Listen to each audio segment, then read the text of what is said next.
Olá, bom dia. No Brasil, nos últimos 10 anos, quase 44 mil mulheres foram mortas vítimas de violência doméstica. De acordo com a pesquisa realizada pelo IPEA, recentemente, para cada grupo de 100 mil mulheres, 5,8 são assassinadas. Segundo também a mesma pesquisa, entre 2009 e 2011, no Rio Grande do Norte foram 306 mortes, uma média de 102 homicídios por ano. O Diálogo Plural de hoje vai falar sobre a luta pelo fim da violência contra as mulheres, com a presença de Ana Carolina, que é do MML, Movimento Mulheres em Luta, e Vânia Machado, que é a coordenadora geral do Sinteste-RN. Bom dia, Ana Carolina. Bom dia, Vânia. Bom dia. Ana Carolina, quais são as violências mais comuns contra as mulheres e o que o movimento está fazendo para tentar combater esse tipo de violência? Então, bom dia, né? Bom dia, telespectador, bom dia a todo mundo.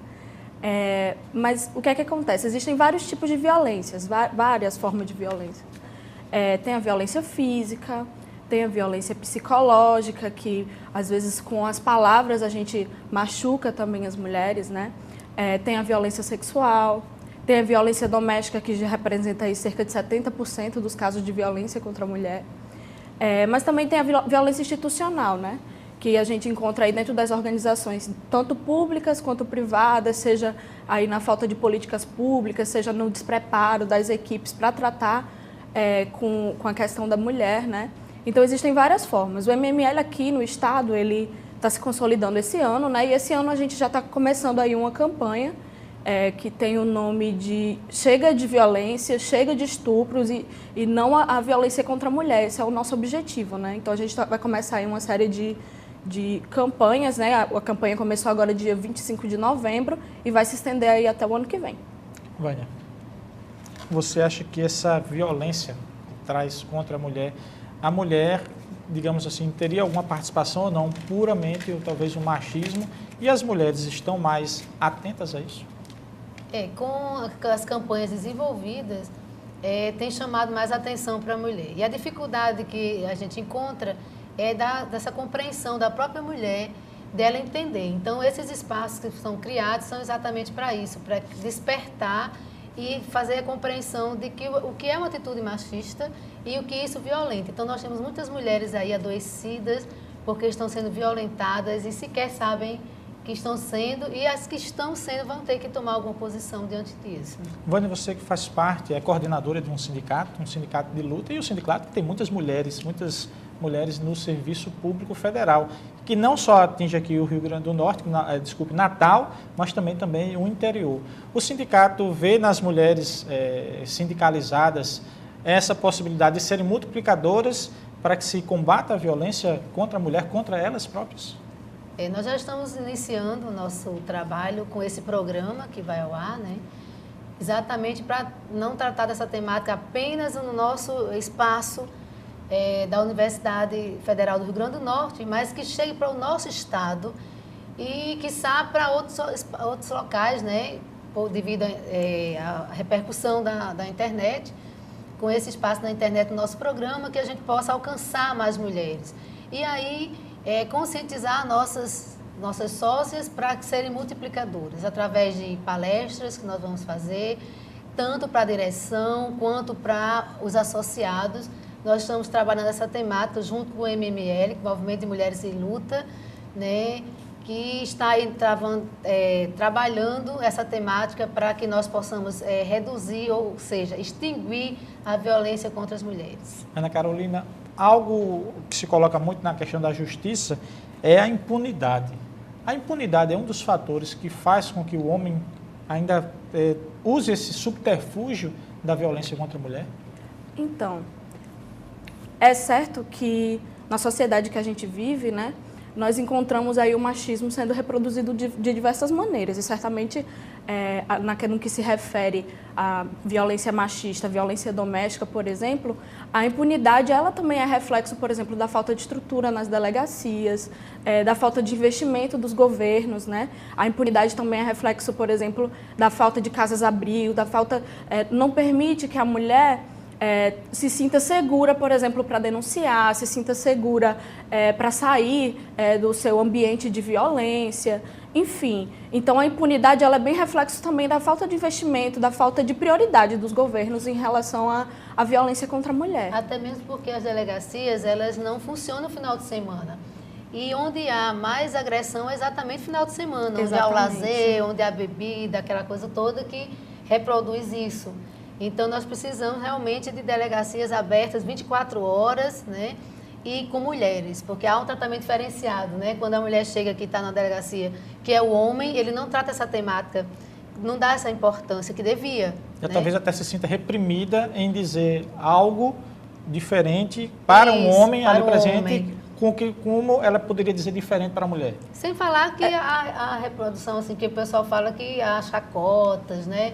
E tudo mais. E quando a mulher sabe que isso acontece, ela fica inibida, ela se retrai, né? Exatamente. O que existe muito também é, infelizmente também, como reflexo dessa falta de prioridade, em alguns casos nós encontramos realmente o despreparo das equipes para lidar com isso. São equipes que muitas vezes não têm um preparo especializado para o atendimento à mulher.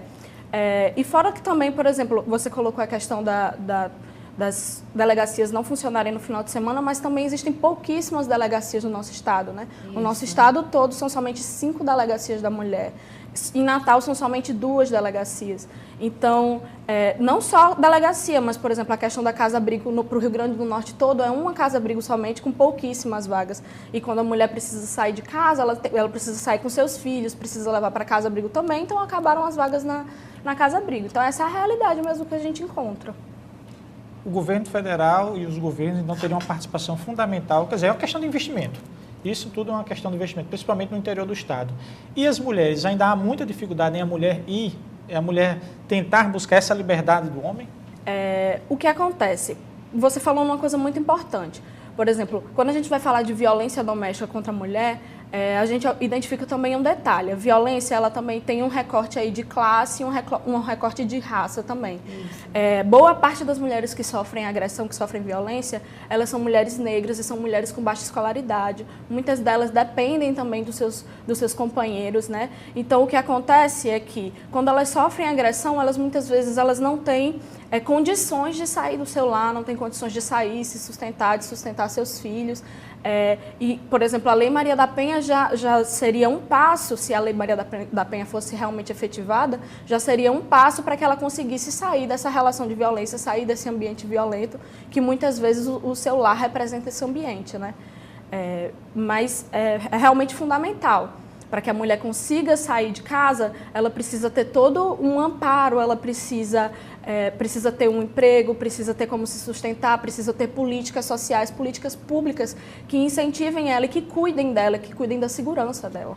Ainda há algum preconceito com relação à questão da violência contra a mulher, de denunciar as pessoas, os vizinhos e a própria família daquela pessoa que está sendo atingida pela violência doméstica?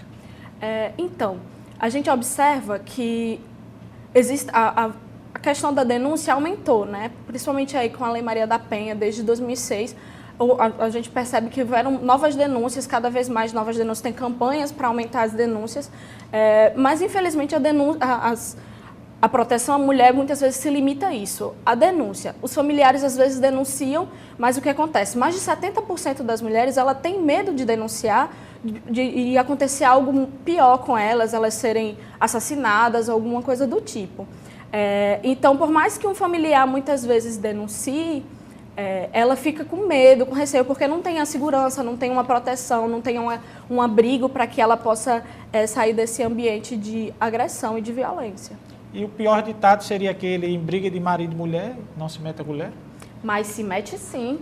Porque, na verdade, a violência contra a mulher, ela não é um problema privado, não é um problema que está restrito simplesmente à esfera doméstica. Na medida que uma mulher é agredida,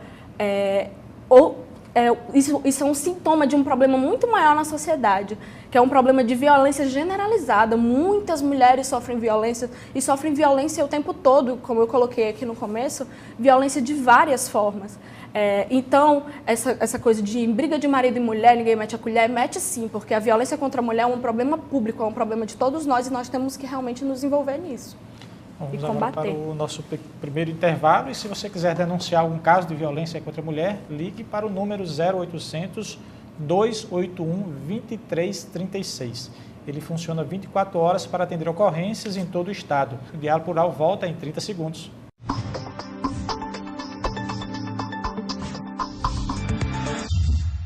Voltamos com o programa Diálogo Plural de hoje, que conversa sobre a luta pelo fim da violência contra a mulher, com Ana Carolina, que é do movimento Mulheres em Luta no Rio Grande do Norte, e com Vânia Machado, que é a coordenadora geral do Sinteste RN.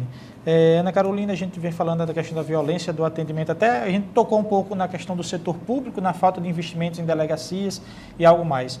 Mas a gente falando assim na questão de postos de saúde, em hospitais, dos profissionais estarem preparados para detectar naquele caso que chegou naquele posto de saúde, tal, na questão de uma agressão física, por exemplo, detectar que aquilo ali foi mais além do que um simples corte, um simples arranhão, uma simples pancada, mas sim houve por trás daquilo ali uma violência doméstica. Você acha que os postos de saúde, os hospitais estão preparados e até os profissionais de saúde ali para receber esse tipo de violência contra a mulher?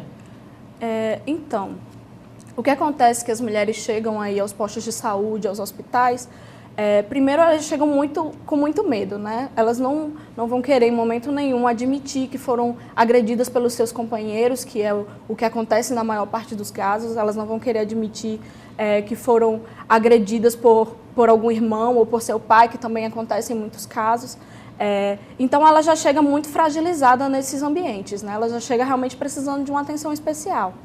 E o que a gente nota é que realmente as equipes nos postos de saúde, nos hospitais, elas infelizmente também não têm o treinamento adequado, não têm o preparo adequado para recebê-la e para entender do que ela está passando, não só na questão de violência física, mas também eu coloco principalmente na questão da violência sexual, por exemplo, né? Que primeiro que quando uma mulher sofre uma agressão sexual, ela é a primeira culpabilizada, né? Porque ela estava andando com uma roupa inadequada, porque ela estava de shortinho curto, e não porque realmente existe uma cultura de violência contra a mulher, porque essa que é a realidade.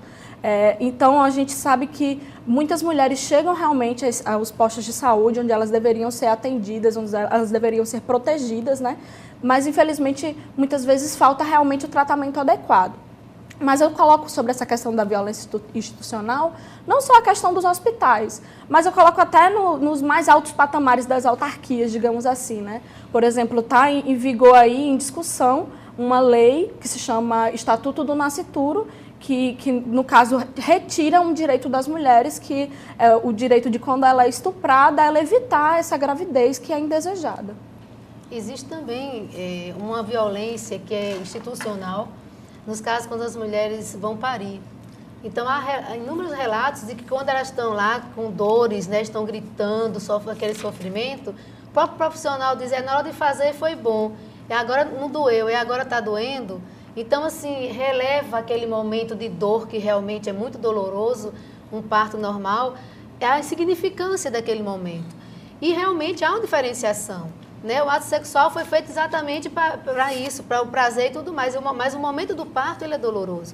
Também existe um fato também que acontece, que quando a pessoa tem um aborto, ainda que seja espontâneo, mas se for uma mulher pobre e negra, ela não tem um tratamento adequado nas instituições. Ela é tratada como se tivesse praticado o aborto, como ainda no Brasil hoje o aborto é crime, então já fica, né, sobressalta ali, e muitas vezes as mulheres não são.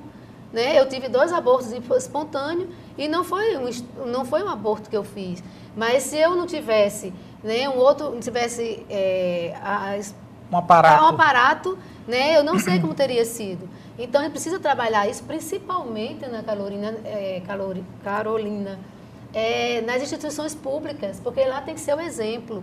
Então, não dá para a gente chegar nas instituições públicas e ter esse tipo de tratamento, e há esse relato.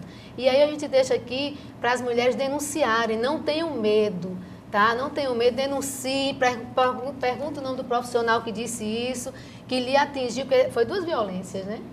A violência que já é natural e talvez a violência psicológica seja a pior que seja, que é essa que realmente talvez perdure até mais do que a própria violência então, física. Esse tratamento, como eu falo, a culpa, né? Muitas vezes a mulher traz essa culpa para si. O marido me violentou porque eu fui atrevida, porque eu não obedeci o que ele tinha dito. Então, nós precisamos criar meninos e meninas com essa compreensão, entendeu? As nossas crianças precisam já estar, desde pequenininho, já orientados a isso. E certamente será um adulto menos violento. Mas esse é um grande desafio, na verdade, É um desafio né? enorme. Porque a forma como a sociedade está estruturada, ela é formadora dessa ideologia machista, né? Ela reproduz essa ideologia machista. Na verdade, porque na sociedade que a gente vive, que é a sociedade capitalista, né? Ele precisa reproduzir a opressão contra a mulher, reproduzir a opressão contra os negros, por exemplo, para que ele possa lucrar cada vez mais, para que ele tenha cada vez mais trabalhos precarizados, enfim. Então, isso é reproduzido nas escolas, isso é reproduzido em várias instâncias da sociedade. Então, isso é um desafio realmente muito grande. E no segmento religioso também, né? Infelizmente, no segmento religioso é reproduzido isso, né? Que a mulher tem que estar pronta a hora que for preciso para o seu marido, né? Que o corpo da mulher é do homem da mulher, mas não é assim que deve ser. Né? Nós somos mulheres, temos hormônios diferenciados dos homens, é tanto que o homem é pelo que ele vê, a mulher é pelo que sente, pelo que toca. Então, exige um preparo, né, do físico da mulher para aquele momento. E no segmento religioso, não, a mulher tem que estar sempre disposta. E eles dizem mais, se você não tiver, né, arranjei outra exatamente por isso. Então, é uma sequência de fatos que a mulher tem que ser muito forte, né? E sem falar da dependência emocional, que nós fomos feitas assim, que é a mais difícil da gente se libertar. Eu acho importante esse detalhe que você colocou sobre a violência sexual dentro de casa. Porque isso muitas vezes não é tido como violência sexual, é como se o homem, ele tivesse o poder, ele fosse dono da mulher ao ponto de ter relações sexuais com ela no momento em que ele quiser. Então, em muitos casos, a violência sexual dentro de casa, cometida pelos companheiros, pelos maridos, pelos namorados, não é considerada uma violência que é digna realmente de uma punição. Ana Carolina, você falou até de um ponto importante, logo na fala anterior, sobre a violência contra a mulher de pais e o próprio irmão. Isso acontece realmente, assim, não é que esteja duvidando, mas em que nível chega das mulheres? Talvez a mulher sinta-se até, ou a irmã, ou a mãe, sinta-se até talvez mais vulnerável em denunciar um pai ou um irmão que causou essa violência contra ela? Entendo. É que também a violência doméstica, ela é dividida em faixas etárias, digamos assim, né? Por exemplo, na questão ali da adolescência, entre criança e adolescente, as mulheres, né, as meninas, elas são agredidas principalmente pelos seus irmãos, pelos seus pais e pelos seus amigos. Quando chega na faixa da juventude, entre 20 e 29 anos, principalmente quem agride mais as mulheres são os seus maridos, os seus companheiros e os seus ex-companheiros, né, por questões de ciúme, enfim, de sentimento de posse. E também na faixa entre os 29 e os 30 anos, né? Nessas faixas é onde se concentra principalmente a violência causada pelos companheiros, pelos maridos. E depois, novamente, de amigos, de parentes, dos seus cuidadores, né? Quando elas ficam mais idosas. Isso já causa, digamos assim, para a família, é uma atitude que psicologicamente afeta não só aquele casal que está passando por aquilo, aquela mulher ou aquele marido que está passando, que, digamos, tem a violência, pode haver também a violência masculina, mas que atinge também toda a família, Vânia, psicologicamente, não abala só a mulher, mas se a mulher tiver filhos, também isso destrói um relacionamento com os filhos, abala psicologicamente os filhos, e se essa mulher tiver parentes, irmãos, pais, digamos assim, que é uma violência que não é localizada, dissemina por toda a família, causa, digamos assim, um prejuízo muito grande. É estarrecedor o que pode advir de uma violência. Nós vemos vários fatos, relatos, né, aí na mídia, quando fala que aqueles agressores eles foram agredidos. Então, eles reproduzem a violência. Então, essa reprodução é que a gente tem que cortar no seu nascedouro. E isso vai através da educação. Primeiro, a mulher, nós mulheres, temos que romper várias barreiras, né, que é imposta para nós na sociedade. A partir daí, quando nós tivermos essa conscientização, é que vamos reproduzir. Porque a mulher, o que a gente faz hoje com os filhos? Os filhos homens têm um tratamento. Para as meninas são outros. As meninas não podem, mas os homens podem. Então, essa diferenciação já começa no lar.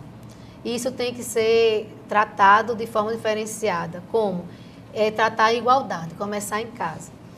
E aí depende da mulher. O homem também, mas aí como o homem, ele já é machista sua natureza, que já está numa fase bem elevada e essa vida dele foi sempre de reproduzir a violência, mas aí a mulher vai ter que travar, tem todas as entraves. Mas na família, ali, que se uma criança, desde nova, ela já começa a ver o tratamento do seu pai com sua mãe, ou vice-versa, né? E é aquela coisa de respeite a mulher, respeite a menina. Eu trabalho muito isso com as crianças, respeite a menina, menina não se bate nem em menino. Então, sempre falando que não é para se bater em ninguém. E aí a gente sabe que isso é uma luta árdua e que não é a curto prazo, mas nós não vamos baixar as guardas, nem do contrário, vamos levantar as bandeiras, né? E tá em todos os espaços, quer institucionais, quer familiar, quer religioso, vamos estar dizendo para as mulheres que nós precisamos estar libertas e evitar essa violência, principalmente contra as mulheres. Bom, nós vamos agora para um breve intervalo, mas antes vamos mais a um dado. O Ligue 180 do governo federal registrou mais de 47 mil queixas no primeiro semestre do ano passado.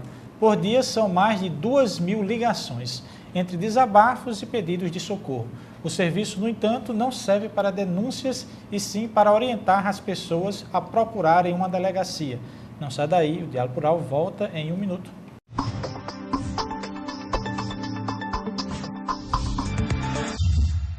Estamos de volta com o Diálogo Plural de hoje, que conversa sobre a luta pelo fim da violência contra a mulher, com Ana Carolina, do movimento Mulheres em Luta no Rio Grande do Norte, e com Vânia Machado, que é coordenadora geral do Sinteste-RN. No encontro que houve, mais de 2.000 mulheres estiveram no primeiro encontro nacional do MML, o que foi discutido, o que foi se colocado lá contra essa violência, e um protesto que foi realizado aqui em Natal, para reivindicar o quê? O que vocês colocaram, o que vocês publicizaram com esse protesto? Então, no encontro, certamente a gente fala sobre violência sim, afinal de contas, infelizmente isso é uma realidade que é presente no cotidiano da vida das mulheres, né? Então se discutiu sim a questão da violência e o resultado disso foi a campanha que eu coloquei aqui, né? Chega de morte, chega de estupro, basta de violência contra as mulheres, né? Então é uma campanha que está se iniciando agora desde o dia 25 até o ano que vem. E sobre o protesto que aconteceu exatamente no dia 25, que foi o Dia Internacional de Combate, né, de Não Violência contra as Mulheres, no dia 25 nós participamos, né, de 2 atos. Um ato foi na prefeitura, onde nós entramos na prefeitura, entregamos um memorando pedindo aí mais investimentos, já que vai haver uma votação do Plano Plurianual de Natal, né? E pedindo aí a construção de 4 centros de referência da mulher e fazendo essa discussão junto com a prefeitura. Na delegacia, nós entramos na delegacia junto com outros movimentos que estavam chamando também esse protesto lá na delegacia, onde nós caminhamos também depois até a Avenida João Pessoa. E na delegacia foi mais uma reunião mesmo com a delegada para discutir a questão da estrutura da delegacia, que na verdade a gente vai constatar, né? Tudo aquilo que nós discutimos nos blocos anteriores. A falta de investimento, infelizmente, acaba impossibilitando, por exemplo, a aplicação da Lei Maria da Penha e qualquer outra ação que sejam medidas de proteção à mulher. A Lei Maria da Penha foi um grande avanço. Teria-se algumas leis a mais que poderiam ajudar? O próprio Legislativo Municipal, a própria Prefeitura, já que vocês chegaram a entregar intenções que pudessem ajudar também nesse combate à exploração, à violência contra a mulher? Então, a Lei Maria da Penha, ela na verdade representa um grande avanço assim, nos direitos das mulheres, né? Não foi uma coisa que foi conquistada, que foi dada de graça, como qualquer direito nosso é conquistado na luta mesmo, né? Nas ruas. E com a Lei Maria da Penha não foi diferente. Na verdade, ela é resultado de muito protesto, de muita luta das mulheres, pedindo aí mais proteção e mais direitos e no que se refere à questão da violência. Vânia, a gente vai falar da legislação e a gente vê algo que é muito preeminente, até nos meios de comunicação, já que a gente está numa emissora falando sobre isso na televisão, sobre as propagandas que talvez até colocam a mulher como um objeto. Você vê realmente que propagandas de cervejas, de carro, até do futebol, né, que colocam a mulher de biquíni e outros trajes, digamos assim, menores. Mas que isso também pode levar essa política machista dentro dos meios de comunicação? Contribui muito. Porque aí a mulher passa a ser vista como uma mercadoria, um objeto que não tem vida. né? Aquele objeto vai ser manipulado e eu posso manipular ao meu bel prazer. Né? E aí vai depender de como a mente dessa pessoa está, né? Cheia de violência e tudo mais.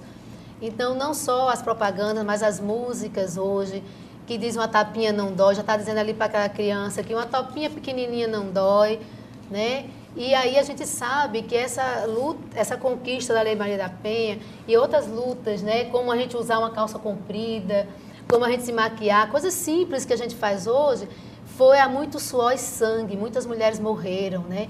Seus pais, seus maridos, né? Mataram essas mulheres porque queriam apenas ser uma artista, queriam tocar piano, queriam ser cantoras, queriam estudar.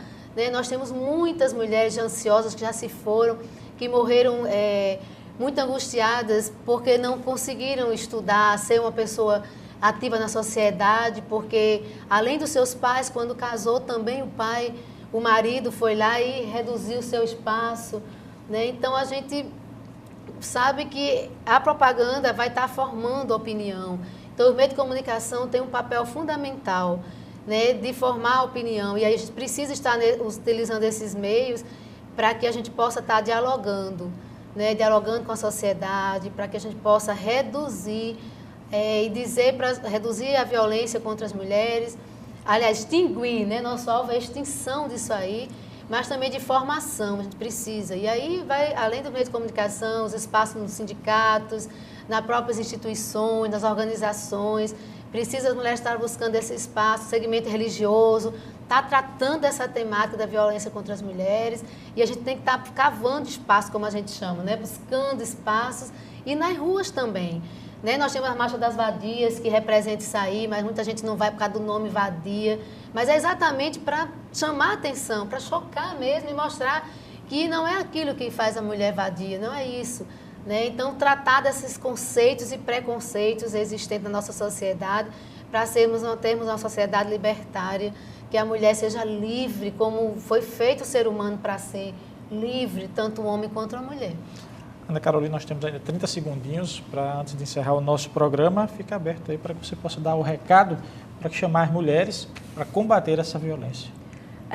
Então, eu acho que é muito importante esse espaço que a gente está tendo aqui, como a gente colocou a questão da violência contra a mulher, a questão do tratamento da mulher na mídia, infelizmente é uma coisa que reproduz somente o machismo, reproduz cada vez mais violência. E esse espaço para a gente estar discutindo o combate a essa violência, formas de combater e o que é necessário, como por exemplo a gente colocou aqui várias vezes, mais investimento, é muito importante para que as mulheres atentem e sigam na luta. Vamos à luta, vamos mulheres em luta contra a opressão e abaixo todas as formas de exploração e opressão da mulher e dos trabalhadores, né? Ana Carolina, do Movimento Mulheres em Luta, obrigado pela sua presença aqui no programa. Eu que agradeço. Diálogo Plural. Vânia Machado, obrigado também pela sua presença aqui, coordenadora do Sinteste RN. Obrigada. Se você quiser mais informações sobre o Diálogo Plural, acompanhe as atualizações do nosso Twitter, que é o @SintesteRN, no nosso site, que é o www.sintesterrn.org.br, ou na nossa página do Facebook, que é o facebook.com/SintesteRN. Até o próximo sábado.